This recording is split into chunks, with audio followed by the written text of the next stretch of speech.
Morning and welcome to the Daily Reflection, the weekend edition. It has been a very busy weekend so far, not a lot of sleep, but things getting ready. And I appreciate your patience as we're building workshops and classes and trying to update websites and all those things that go along with keeping this business going up to date and hopefully improving it, making it easier for you guys to connect with when you're wanting to connect with it. So anyway, I hope that you are ready to have a fantastic weekend. The vibe to me feels very positive and good, and I'm just looking forward to it. I'm going to be using the Angel Tarot cards by Radleigh, Valentine, and Doreen Virtue. I have to say, out of all the tarot decks I own, I really love the court cards in this deck. I was just going to see if I could find one here. I mean, look at this Queen of Air. Isn't she just fantastic? Just a lot of aliveness to them. So it's one of the favorite things I love about this deck. And it gives little clear messages on the bottom for each card, so you don't have to be an expert in them. It just pops something up. And if you are an expert in them, you don't have to read those lines, or you can see if that gels with the feeling and the intuition you get from them. So, all right, maybe the blessing of the Supreme Being, whatever happens during this weekend reading, will benefit each of us in our spiritual growth, awareness, understanding, enthusiasm, and ability to make every day a great day. It's pretty much a choice. It starts here.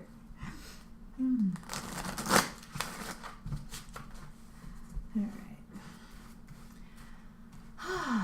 So the first card for the weekend, is right there. Second card for the weekend. And again, I use the psychometry in my hands, the ability of my hands to feel energy. And on this deck today, it's a feeling of intense warmth and tingly fingertips when I get close to a card that is right for the reading. Okay. And, I think the people that cut kind of do the same thing. They just don't maybe realize it. Okay. Ooh, the moon. Well, we are in the waxing gibbous moon, so it's nearly the full moon this weekend. It won't be the full moon until Tuesday, but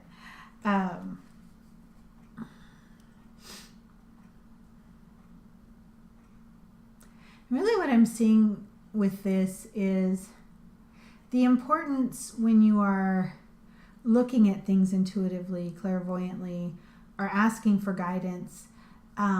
The clarity of the question and the vibration of the question really does matter. Because you can ask a question and you might be thinking it one way, and to an extent, the universe responds to that energy. But if you've said it a certain way, then your brain is responding to it in a different way. And sometimes that can get confused or misinterpreted. So as you're tuning into your inner guidance and as you're looking for things, really make sure you're clear on what is the question you're really asking.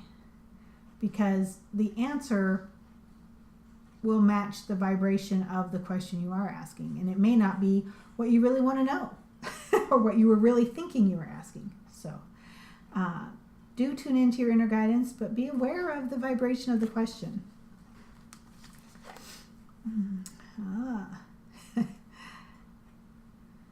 Traditional viewpoints.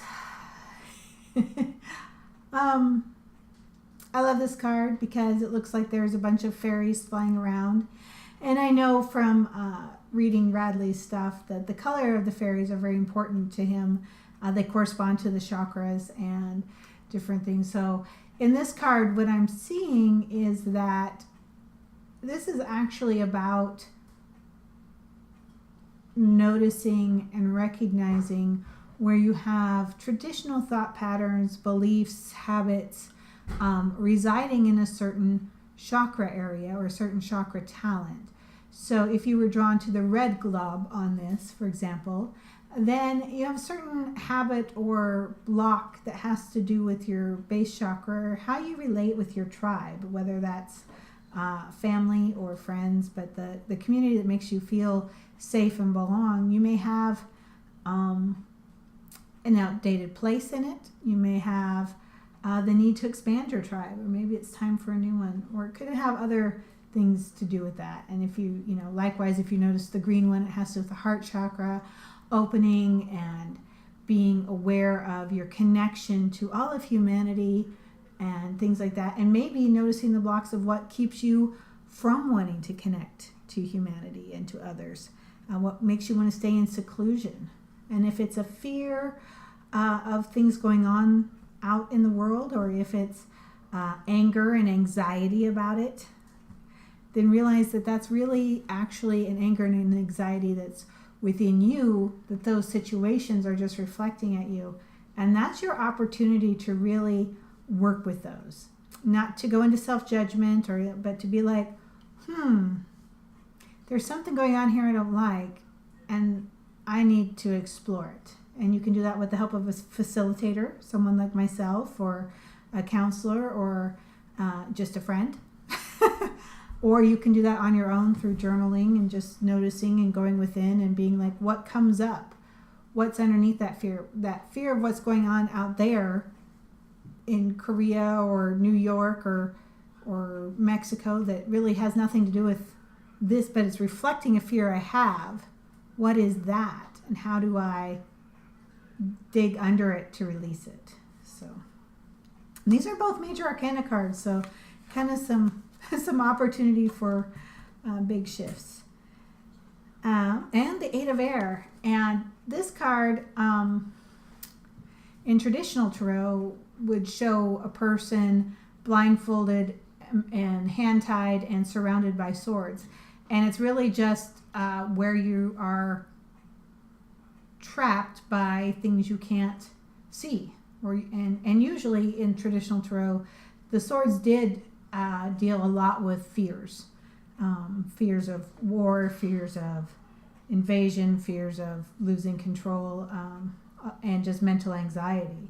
So if you're experiencing, and again, this just goes along with what we're talking here, these mental anxieties or these fears, there's a lot of supportive energy out there right now for you to allow them to come to the surface and realize that it's not, no matter how much it appears to be, it's not about a situation.